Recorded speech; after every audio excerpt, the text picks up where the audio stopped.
Ayan, good morning, Gano Dharma morning ka Journey. Ayan, you are watching at Candice Journey at Facebook at syempre sa aking Reels. At syempre pumasok na rin tayo sa TikTok. Samahan mo na rin ang YouTube. So, kung gusto mong ma-inspire at maabangan ang aking mga video for inspiration and motivational, just follow me there. No? So, good morning. I hope nasa maayos kayong kalagayan. Pero ito yung madaming humahadlang bakit hindi nakakapag-umpisa.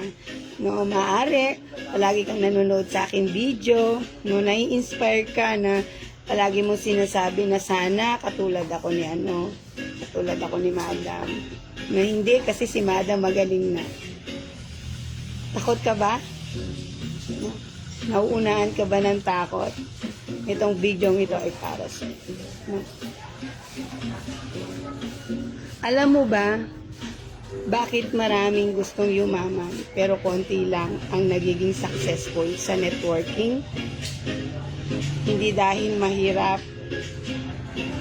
hindi dahil scam, kundi dahil takot silang magsimula. Takot marinig ang no. Takot ma-judge, takot magkamali.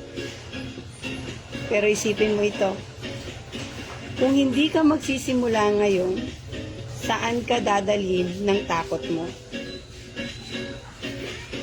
After 1 year, same pa rin ba ang sitwasyon mo? Ako din, hindi ako nagsimula na confident. Nagsimula ako na may pangarap. May takot, pero may pananampalataya. Sabi nga sa Galatia, chapter 6, verse 9, huwag tayong magsawa na gumawa ng mabuti, sapagkat sa takdang panahon tayo ay mag-aani kung hindi tayo susuko. Hindi instant ang success, hindi overnight ang breakthrough, pero sure ang progress ng taong hindi sumusuko. Sa networking, lalo na sa DXN, hindi lang produkto ang ibinibigay natin. Nagsishare din tayo ng kalusugan, opportunity sa mga merong pangarap.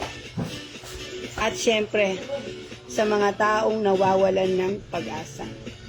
Kung ikaw ay nanonood ngayon at matagal mo nang gustong mag-start pero may takot, ito na ang sign mo.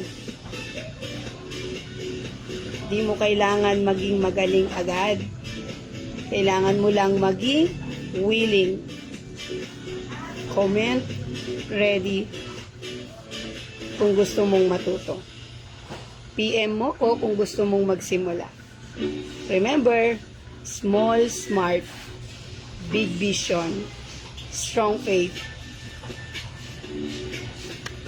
And I'm Candice and you're watching at Candice Show.